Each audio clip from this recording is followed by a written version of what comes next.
misalkan pengen download ini slide materinya bisa dibuka di situ. Bapak Ibu bisa buka HP-nya Google Chrome, terus kemudian ketik aja bit.ly garis miring digital marketing masjid, nyambung semua, kecil semua, nyambung semua. Nanti slide presentasinya bisa dilihat di HP-nya masing-masing. Di sini nanti ada sekitar 29 slide yang nanti kita akan banyak bicara dulu terkait dengan digital marketing. Jadi istilahnya kalau Presiden Amerika Abraham Lincoln itu mengatakan kalau saya punya waktu 6 jam untuk menebang pohon, 4 jam pertama saya gunakan untuk mengasah kapak. Tujuannya untuk menebang. Makanya nanti kita akan coba mengasah kapak kita, mengasah pisau kita terkait dengan ilmu digital marketing. Nah, sehingga nanti prakteknya tidak hanya di sini saja, tapi prakteknya nanti bisa di luar setelah pelatihan ini, karena pisaunya sudah tajam, bisa digunakan untuk praktek seperti itu. Oke, sekarang kita masuk ke topik yang pertama, section yang pertama. Digital marketing itu adalah merupakan suatu strategi pemasaran yang menggunakan media digital dan internet. Jadi sesuatu yang menggunakan internet sama media digital, entah itu HP, laptop, dan kawan-kawan, itu merupakan bisa disebut sebagai digital marketing. Nah, karakteristik dari digital marketing berbeda dengan tradisional marketing. Jadi jangkauannya seperti yang saya sampaikan di awal, itu bisa menjangkau antar negara dan wilayah. Jadi seperti saya bikin khusus komputer, ada peserta dari Malaysia bisa datang ke sini, ada peserta dari Sulawesi bisa datang ke sini, karena jangkauannya sangat luas sekali. Shopee kita bisa ada di 7 negara, yaitu salah satu manfaat dari digital marketing seperti itu, jangkauannya bisa luas sampai seluruh dunia. Kemudian biayanya relatif murah dibanding kita iklan di TV, iklan di radio, koran, dan seterusnya. Nah, kemudian di sini salah satu karakteristik yang tidak ada di tradisional itu adalah pelanggannya. Kita dapat menentukan target pelanggan sesuai dengan yang kita inginkan. Itu kelebihan digital marketing. Jadi kalau misalnya Bapak Ibu punya satu produk, saya pengen produk ini dilihat oleh market saya saja.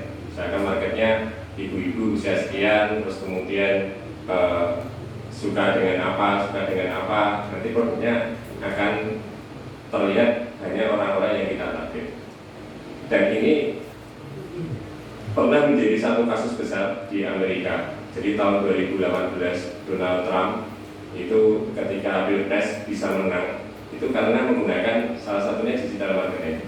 Jadi dia menggait Cambridge Analytica di Inggris, kemudian ada semacam skandal jual beli data ya dengan Facebook ya. Sehingga dengan adanya itu Donald Trump bisa menang. Kok bisa menang? Caranya gimana? Caranya mempengaruhi pemilih yang swing voter, yang labil. Jadi dengan data dari digital marketing, dia mencari di Amerika ini orang-orang yang usianya sudah bisa memilih siapa aja. Terus kemudian dari yang bisa memilih yang masih labil siapa, itu bisa dipetakan dengan data analitik tadi. Jadi dengan menggait Cambridge Analytica di Inggris, makanya itu kemarin jadi skandal besar itu antara Donald Trump, terus kemudian Cambridge Analytica sama yang ketiga Facebook. Nah, ketika mereka bisa memetakan pemilih-pemilih yang labil, kemudian mereka bikin propaganda di situ, propaganda yang nyerang lawan politiknya, sehingga pemilih labil ini menjadi cenderung milih Donald Trump. Artinya di sini dengan adanya digital marketing bisa mempengaruhi perilaku orang, perilaku yang sebelumnya belum bisa memilih jadi memilih. Nah, ini salah satu dampak dengan adanya era digital marketing, era data, kita bisa menentukan siapa aja yang nanti akan melihat produk-produk kita. Itu salah satu kelebihan dari digital marketing. Kemudian kelebihan yang lain terkait dengan waktu. Jadi waktu itu ketika kita memasarkan produk itu bisa kapanpun dan dimanapun. Jadi misalkan kita sebelum tidur kita ngecek atau upload produk kita bisa, atau setelah di luar jam kerja, atau ya sesuka kita kalau ada waktu bisa kita gunakan untuk itu. Dan kemudian ketika kita sudah menggunakan digital marketing, ketika kita sudah upload di internet atau di online, itu data kita akan bertahan lama. Nah, contohnya saya pernah jualan sabun kesehatan. Nama sabunnya ini sabun Supernova. Jadi ini ceritanya ada yang khusus di tempat saya, itu pemilik sabun ini, dia punya pabrik di Boyolali dan juga dapat izin BPOM. Nah, kemudian saya bantu jualannya. Ini saya posting dari tahun 2014. Jadi 2014 saya posting, sampai sekarang postingannya masih ada. Dicari di Google masih kelihatan. Artinya di sini ketika kita memasarkan produk kita di digital marketing itu akan bertahan sangat lama. Beda kalau di offline, kalau kita iklan di radio, di TV, atau di koran, kalau sudah durasinya habis, itu sudah hilang. Tapi kalau di digital marketing, ketika kita posting produk itu bisa sampai puluhan tahun, data kita masih ada. Jadi di sini dengan adanya digital marketing itu data yang kita upload di sana itu bisa bertahan sangat lama. Bahkan ketika kita hapus pun datanya masih ada. Makanya ketika kita punya data digital atau kita nyimpen atau kita kirim WA, itu kan kita kirim data kita ke server gitu. Itu meskipun kita hapus, datanya masih tetap ada. Karena proses menghapus itu hanya menghapus ini aja, linknya aja. Tapi di servernya masih ada. Makanya dari sini saya banyak belajar ketika kita menggunakan barang digital itu harus hati-hati.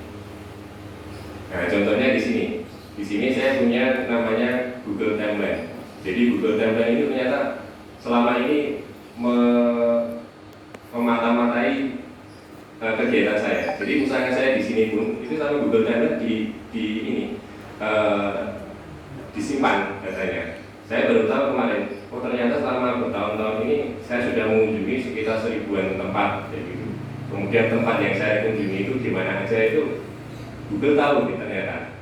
Selama saya bawa HP ini setiap saya kemana-mana saya diketahui. Bahkan saya kesini naik mobil atau naik motor, Google tahu.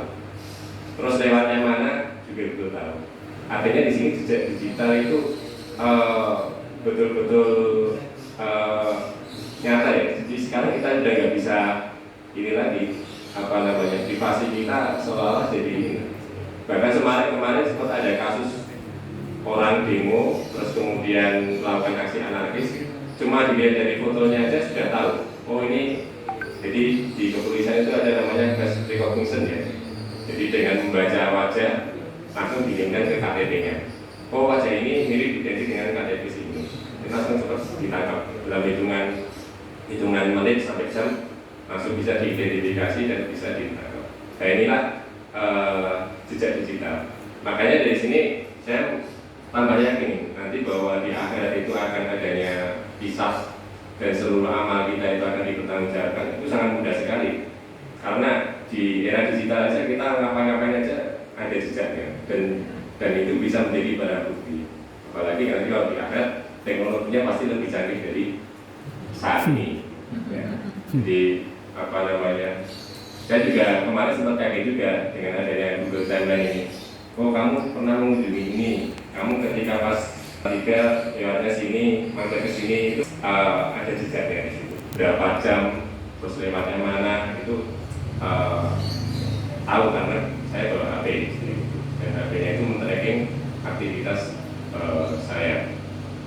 Terus tempat-tempat yang saya kunjungi, ya udah tempat-tempatnya aman semua ya. Jadi kalau misalkan istri saya tahu ini kemana nih, bisa diaudit.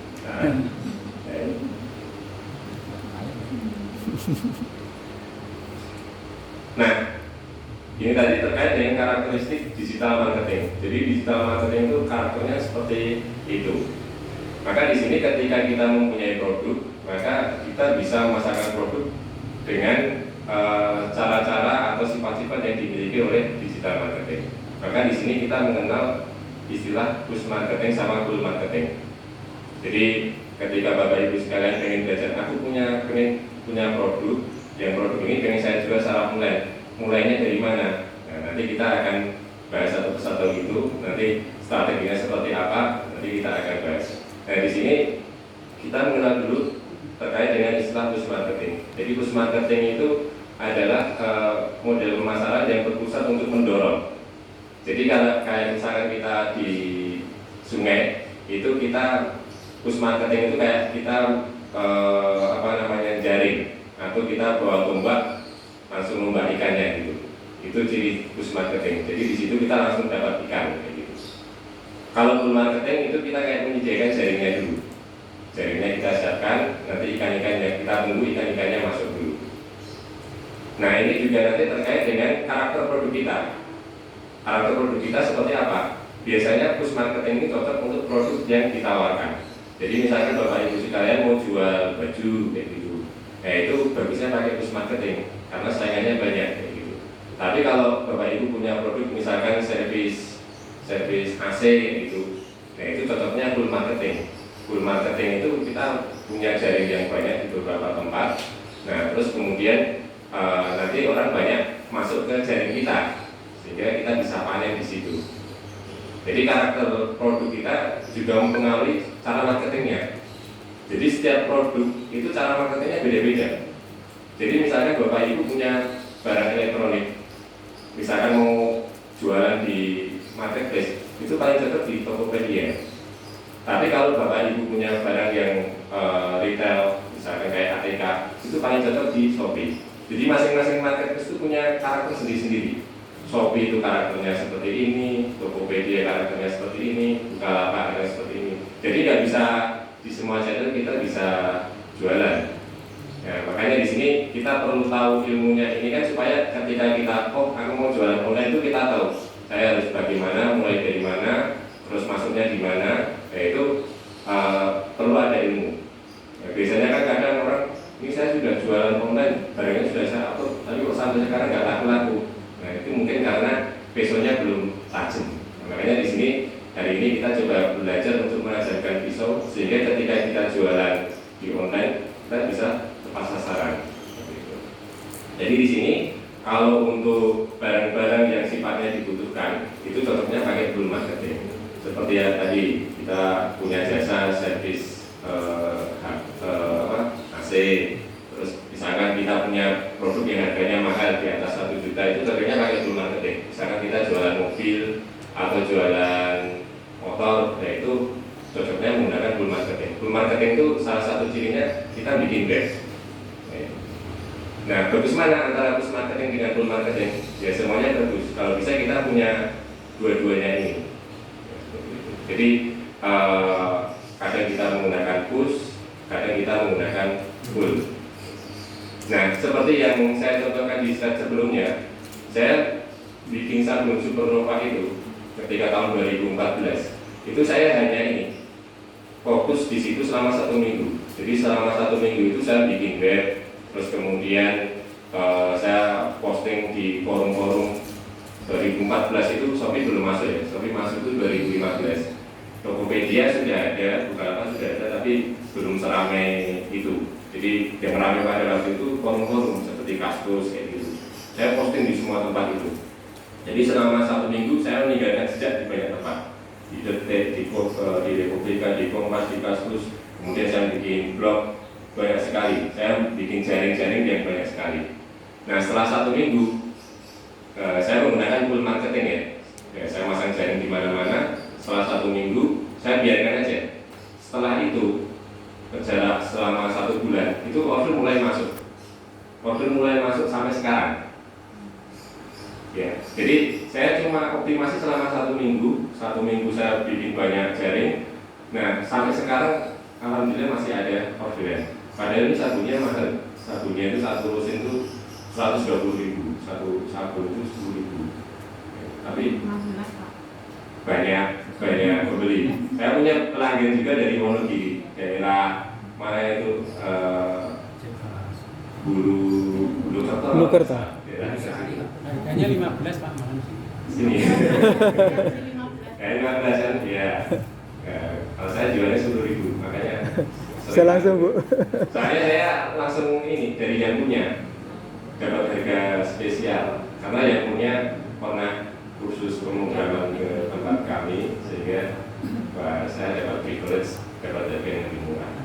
Nah ini, jadi kelebihan digital marketing seperti itu. Kita upload, posting, setelah itu lupakan. Yang penting banyak meninggalkan jejak, itu bahasa gambarnya gitu. Misalkan upload di Shopee nggak laku, Topet, ke Bukalapak, kemana-mana. Tapi ketika kita upload, kita harus punya ilmunya. Apa yang harus kita upload? Umpan-umpan apa aja yang harus kita ini. Jadi kalau di digital marketing itu umpannya itu adalah keyword. Keyword itu adalah kata kunci. Ya, jadi kalau misalkan kita mau jualan apapun, kita menggunakan keyword tersebut. Saya pernah itu jualan modem, itu ngambilnya dari Jogja. Nah di Jogja itu suppliernya itu dia jualan di toko, di marketplace. Jadi saingannya malah suppliernya sendiri. Tapi punya saya bisa laku kenapa? Padahal harganya lebih mahal. Dari supplier itu saya ngambil sekitar 350.000. Terus kemudian saya jual 400.000. Supplier jual di Tokopedia, di Bukalapak itu harganya sekitar 350 juga, kayak gitu. Nah, tapi kenapa toko saya bisa laku? Karena yang saya mainkan adalah keywordnya. Saya pelajari supplier itu pakai keyword apa, saya pakai keyword yang lain. Misalkan dia pakai keyword jualmodem.com, kayak gitu. Kemudian saya ganti keywordnya jadi jual modem SMS gateway, gitu. Laku.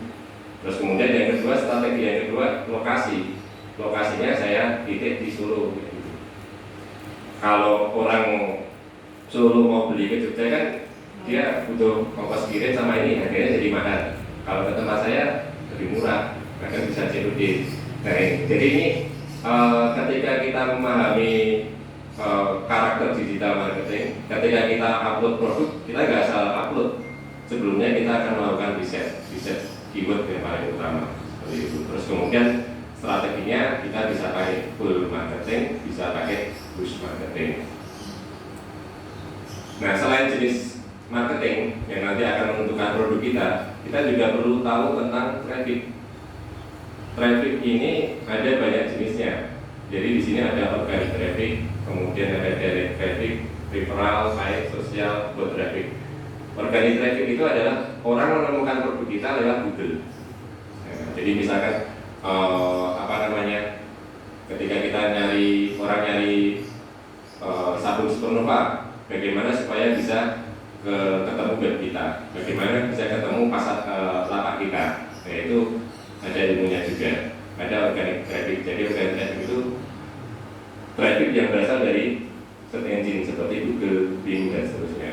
Kemudian ada direct traffic. Direct traffic itu langsung, misalkan kita punya web, langsung mengakses ke webnya kita. Nah, ini direct traffic. Kemudian referral traffic itu adalah semacam backlink. Jadi salah satu teknik marketing kita melakukan referral marketing. Jadi misalkan kita berkunjung ke web orang yang produknya sesuai.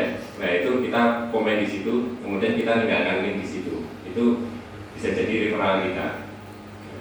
Seperti Bapak Ibu sekalian misalkan jualan baju koko misalkan, cari aja di Instagram itu yang jualan baju koko siapa, terus komen di situ, terus kemudian linkkan ke ini, atau mungkin yang komen di situ kita tawari, pasti kan mereka butuh. Nah, ini salah satu trik supaya bagaimana dagangan kita laku. Kita butuh referral, atau kita berkunjung ke web yang sesuai produk kita komen di situ, kita meninggalkan jejak di situ.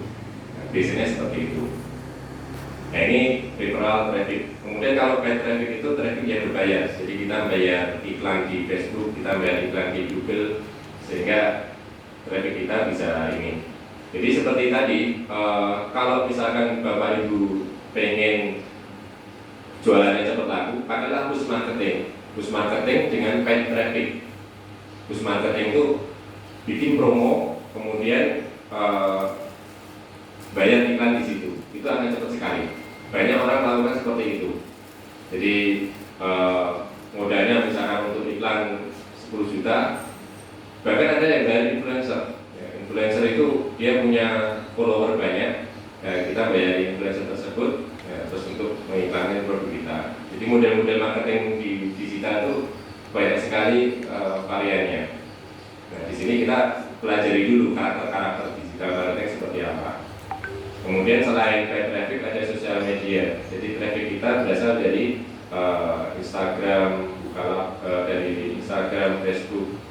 Sekarang yang lagi ramai TikTok. Jadi 2022 ini era persaingan antara TikTok dengan Instagram. Jadi TikTok itu sekarang ini penggunanya di dunia ini semakin lama semakin naik. Dan sekarang sudah masuk 3 besar. Jadi IG bentar lagi akan kalah dengan TikTok. Dan era 2022 ini era video. Sekarang internet murah, orang sekarang banyak mengarah ke TikTok. Kenapa kok TikTok? Karena dia videonya pendek-pendek, dia kayak dia video visual, tapi nggak makan banyak bit. Dan misalkan kita lihat, misalkan ada trailer, semacam trailer gitu, oh trailernya seperti ini, nanti link filmnya bisa kita cari. Jadi kita pengen tahu istilahnya sekilas produknya dulu. Kalau dulu kan IG itu kan dengan gambar, kalau sekarang hanya video. Makanya sekarang Instagram itu sekarang ada ini short video, YouTube sekarang juga ada short video. Jadi sekarang era persaingan di ini antara TikTok, YouTube,